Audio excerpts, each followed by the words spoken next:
Thank you for joining me for this Lifeway study of the Gospel of Mark. This is session 2. The title is Proclaimed, and the text is Mark chapter 1, verse 35 to 45. The lesson summary statement is Jesus is worthy of us telling others about him. I'm using an example or suggestion that's found in the Leader's Guide. And I have said before, if you don't take a copy of the Leader's Guide, I would recommend that because sometimes their ideas are very creative in ways that you can change and use for an adult class as well. And one of the ideas that I'm using from that is looking up stories of random kindness. I found 2 stories of random kindness. I'm going to read those to the class and then ask them to share similar stories of acts of kindness that they've been a part of or that they have seen. And then to point out that meeting people's needs is a very good thing, but meeting their spiritual needs with Jesus is even better, because faith brings eternal life. And as a group, I want to go back through those stories that I had read to them, and I want them to consider how each good deed could be used to meet spiritual needs as well.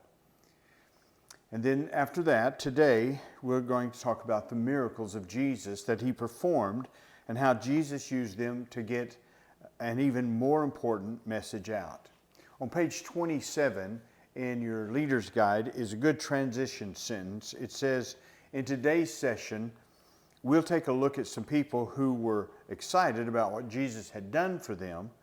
In fact, they were so excited they couldn't help but share it with their families and their friends. Now, what's happening in Mark's Gospel is in chapter 1, verses 1 through 15, you get the basic information necessary to understand who Jesus is. In verse 1 are his titles. In verses 2 through 8, there are these links that he has to Israel's history. And then the titles are confirmed in verses 9 through 11 about his baptism. And then the reality of who he is demonstrated in verses 12 through 13 in his wilderness temptation. And then verses 14 and 15, the message of Jesus is given. And starting in Mark chapter 1, verse 16 to verse 39, this depicts the typical ministry of Jesus. Power encounters with the devil and with the demonic, as well as with disease, and Jesus exercising his authority as he calls disciples and as he preaches the gospel. And starting in Mark chapter 1 to chapter 1 verse 40 to chapter 3 verse 35, what Mark does is he begins to give us the inevitable response to those who encounter Jesus. And we'll see that as we develop the study of Mark's gospel in this study. Now, our first point is the word focused. Mark chapter 1, verse 35 to 39. I'm saying to the class as I read through the text and give explanation, I want you to notice what is important to Jesus.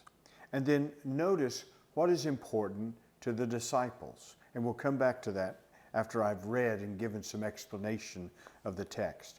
Verse 35, very early in the morning, while it was still dark, Jesus got up, went out, and made his way to a deserted place, and there he was praying. Now, the scholars tell us that this phrase, very early in the morning, is referring to the night watch from 3 a.m. to 6 a.m. And the fact that it's still very dark would suggest that it's more towards the beginning of that watch, the 3 a.m., 4 a.m. time, as opposed to the 6 a.m. time. And he went out to a place that was very deserted. Now, keep in mind, this follows after an exhausting and busy day. He's preached in the synagogue. He's had this encounter with the demon in the synagogue. He's healed Peter's mother-in-law, and she was so thoroughly healed that there was no time of recovery for her. She immediately had the strength to fix a meal. And then people brought sick and demon-possessed and all kinds of diseases to Jesus there at Peter's home. And everyone that he encountered, he healed them. It must have been an exhausting day of giving out and serving the people. And yet Jesus didn't use his busyness as an excuse to not have time for prayer. So he finds a time of prayer. The other thing you'll notice about Mark's gospel is Mark has an affinity for threes. And there are three powerful moments in Jesus' ministry recorded for us in Mark's gospel where he prays. This is the first time. The second time is the calling of the disciples in chapter 6. And the third time is when he's at Gethsemane in chapter 14. And each time there is this reaffirming, this pushing away any distraction that would keep him from fulfilling the ministry and the gospel message and the salvation that he's come to provide for humanity. So there's verse 36, it says, Simon and his companions searched for him. And your guide will explain that the word search is most often used in Mark's gospel as a hostile intent. It's the idea of hunting down game. And so they're very intent to find him. Simon and his companions searched for him, verse 36, verse 37. And when they found him, they said, hey, can we join you in prayer? No, that's not at all what they said. They said, everyone is looking for you. And he said to them, let's go on to the neighboring villages so that I may preach there too. They're wanting to redo the first day, all these miraculous acts of healing. And Jesus said, no, let's go on to the neighboring villages so that I may preach there too. This is why I have come. He went into all Galilee, preaching in their synagogues and driving out their demons. Now the scholars tell us that in that day, when you looked across the landside, there were hundreds of these small villages. And a synagogue could be formed if you had 12 families that were the nucleus of that. And so there are hundreds of synagogues for him to go to. There is this massive work that is to be done. And when he goes there, he goes preaching in the synagogues and he drives out demons. And those are statements of his authority. And it says he went into all of Galilee. That underscores the breadth and the activity. This is an enormous work that Jesus is about. So let's come back to those questions that I asked the class by dividing it. What was important to the disciples, I would ask the class. And of course, they give a number of things, the healings, the miracles, the attraction of a crowd. Well, what was it that was important to Jesus? And obviously, it was to share the message of salvation. So here's my question after we have a discussion of that. How do you stay focused on what's important? I'm going to pitch that out to the class and get some answers. And if you want, you could go on the internet and you can research the idea of focus. And there's lots of good material out there that explains how we can remain focused on a task. It's interesting when you read through that, you can see the reflections of that in this text. And you may want to add some of those things. For example, connection with what's most important in your life. That's what you see happening here with Jesus. He does care about our bodies, but what he most cares about, he came to die for, was our eternal soul. And he kept the big picture before him. Clarity. Jesus clarified to the disciples what his mission was. And eliminate distractions. He went to a place where there was nothing that would distract him from him being with his Father. A laser is focused light waves. That's the power of focus. A hydroelectric dam can provide electricity for many cities, and it's produced by water flowing over the turbines, and that produces the electricity. So focused water, as opposed to just a calm lake, can produce tremendous amount of power. That is the power of focus. Now, the application point that the Leader's Guide offers for this point, focused, is there on page 29, and it says believers must share the gospel in places that have not yet been heard about Jesus. We need to go to the next neighbor. We need to go to the next neighborhood. We need to go to the next town, the next state, the next nation, and share the gospel of Christ. Now, people are going to want our doctors, and they're going to want our educators. They're going to want our feeding ministries. They're not going to want our preachers and our evangelists. But the preachers and the evangelists are what is the greatest need for all people in this world. And that they're the ones that should take the message of the gospel of Christ. And of course, in our efforts, we're seeking to share that message with our doctors and our teachers and our feeding ministries, or we should be, because that's really speaking to the greatest need. So I'm asking the class, as a class, what are the things that we're doing right now as a class that reflect we're focused on sharing the gospel with those who have not heard? Maybe you have an outreach leader in your class. You have group leaders. Maybe you have someone who is noticing those who attend class who are new and getting the information from them so that it might be shared and others can follow up with it. Maybe you have a calling ministry or a prayer ministry that is not only taking care of your class members, but also brings in others. Maybe you have a prayer list of lost people that you're praying for, but just take a moment and look at your class and say, how is it that we're fulfilling what Jesus is doing? And that is taking the message of salvation to others. And then that can lead you to asking, what are some things that we can do that we're not doing that will help keep our focus on the fact that this class's purpose is not just studying the Bible, but it's leading people to study the Scriptures, to come to faith in Jesus Christ. What can we do as a class that brings us back to this most important focus as Christians? And then I might close this point by asking someone if they would offer a prayer for our class to be effective in doing this and to stay focused on sharing the message of Jesus Christ.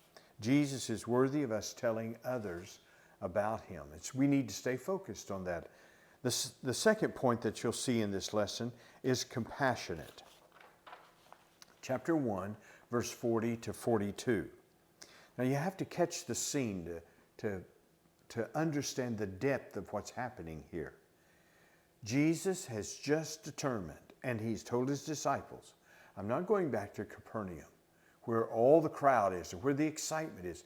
I'm going into the villages and the synagogues of all of Galilee, and I'm going to share with them the good news of Jesus Christ. And there's hundreds of these synagogues. He's going to be spending day after day going into these synagogues.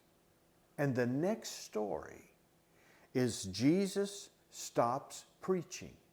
Isn't that interesting? Here's this passionate declaration. I'm going to every place in Galilee to preach the gospel. And the next story, he stops preaching. What possibly could have interrupted Jesus' determination in his preaching ministry? Well, let's look at the text, verse 40. Then a man with leprosy came to him and on his knees begged him, if you are willing, you can make me clean. And this would just be a good time to just engage the class. What do you understand about the Scripture's teaching on leprosy? And you can add to their comments about it. But notice the intensity. The man with leprosy came to Jesus. That was a violation of the law right there. He should not have been near those people. And notice he comes on his knees, a position of humility, a position of worship. And notice he begs Jesus.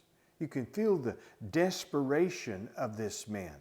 And he says, if you're willing, he's not questioning Jesus' ability to do it. He's questioning Jesus' willingness to do it. If you're willing, you can make me clean.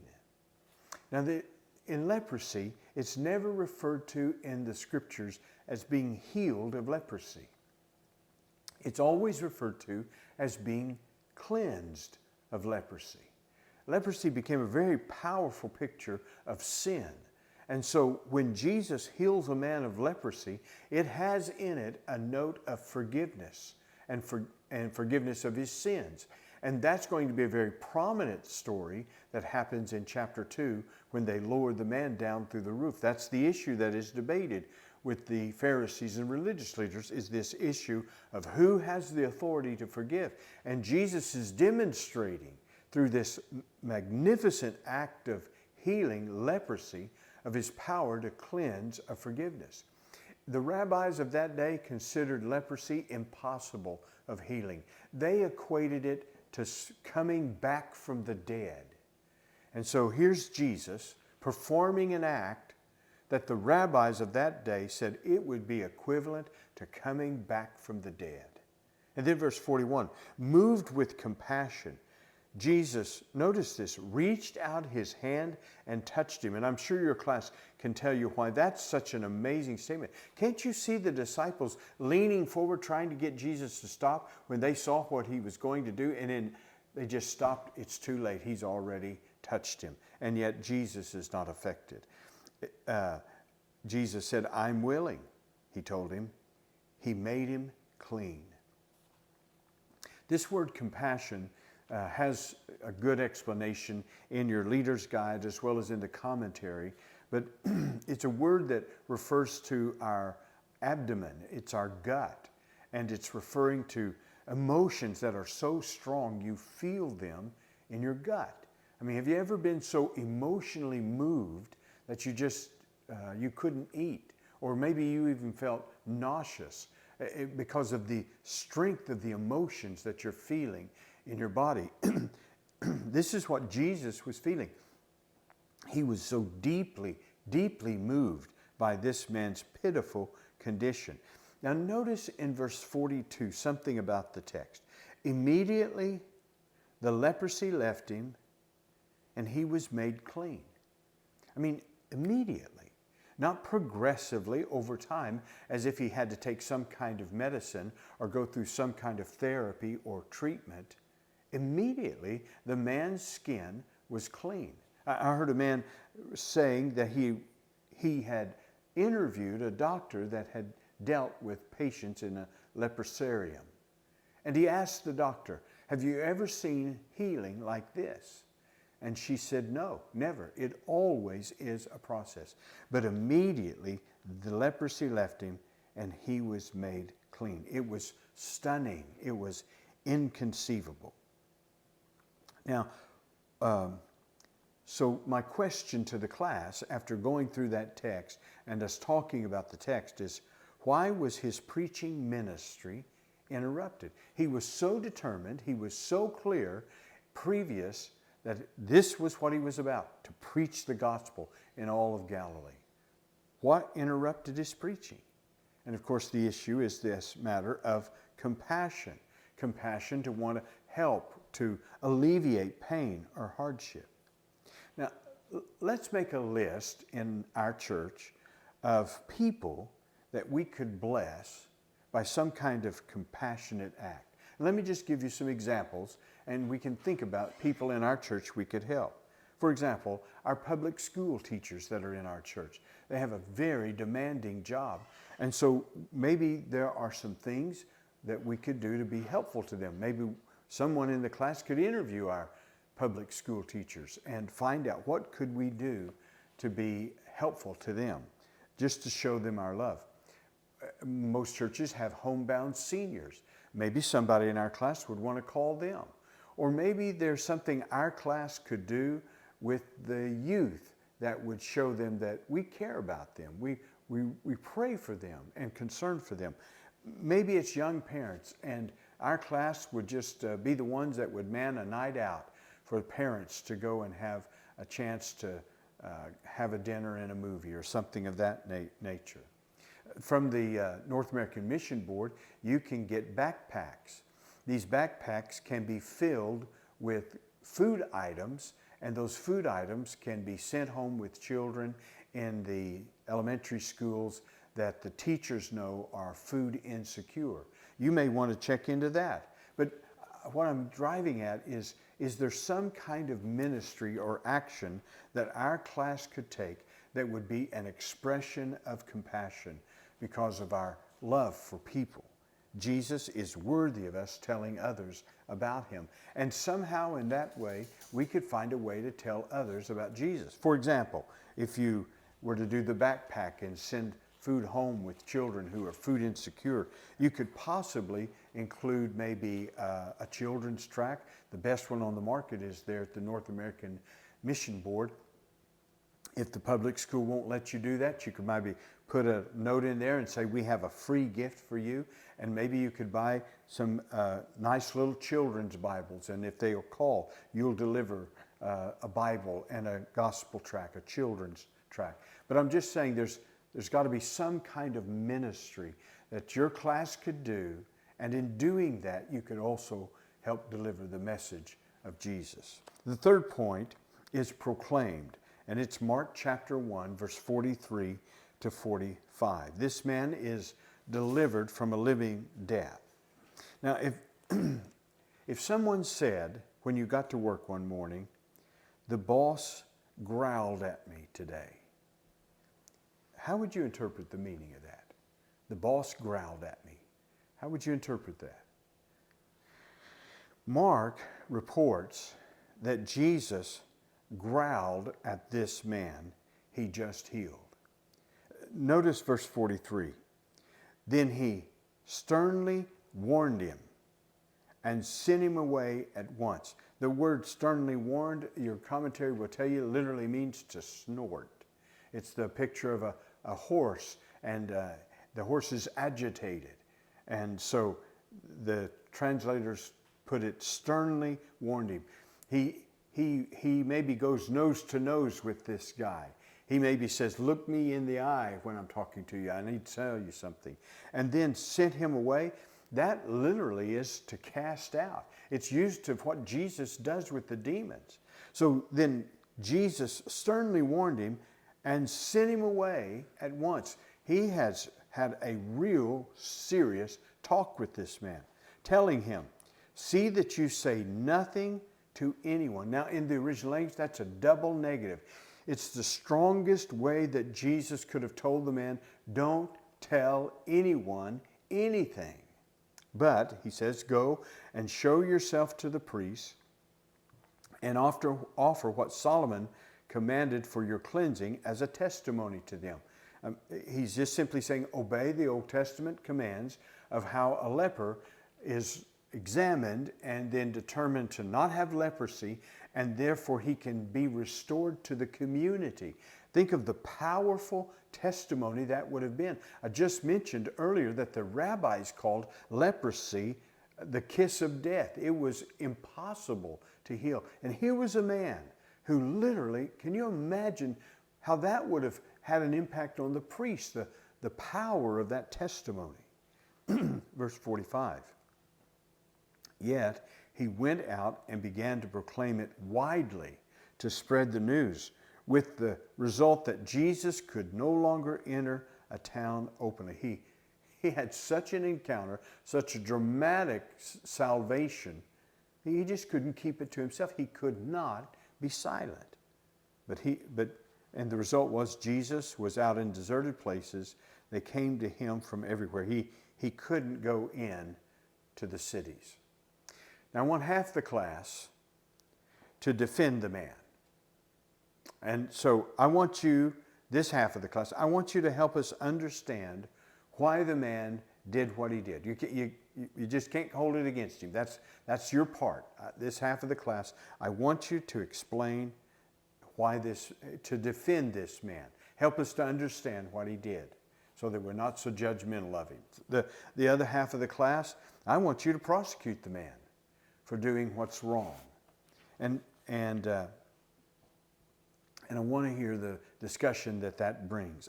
I'm suggesting, after that discussion, I'm suggesting that Mark put this story here to say that an encounter of salvation with Jesus is so overpowering, a person must tell others about Jesus. So I have an assignment for you. The truth, the application point for this passage is believers demonstrate thankfulness by telling about the work of Jesus. I want you to develop 3 stories. I want you to develop a story about your personal salvation. Find a way to tell your story in a succinct, clear way so that after you've told your story about how you came to know Jesus, somebody else would also know how to come to know Jesus. So you may need some help from a person who's a good witness, or maybe your pastor or staff person who could help you clarify your personal story. Be able to tell it if you needed to in maybe 3 minutes.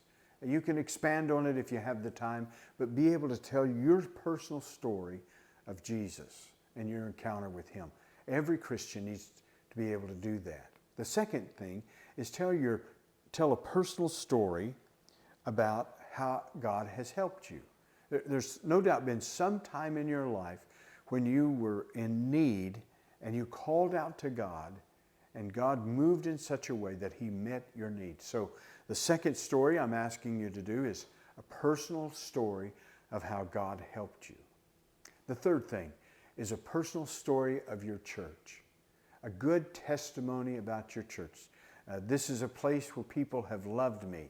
My family was in this kind of need and they provided, or they just have taken me in and I find family and communion and friendship here. It's a place where I go and I'm taught about God. I've grown so much since I've been a part of this church. Whatever your personal story is. So 3 personal stories: personal salvation, a personal story of how God has helped you, and a personal story about your church. Now here's what I'm saying, why I'm saying that. If you'll be looking and open, you'll get into conversations and you'll be able to tell one of those stories to someone and introduce the subject of Jesus.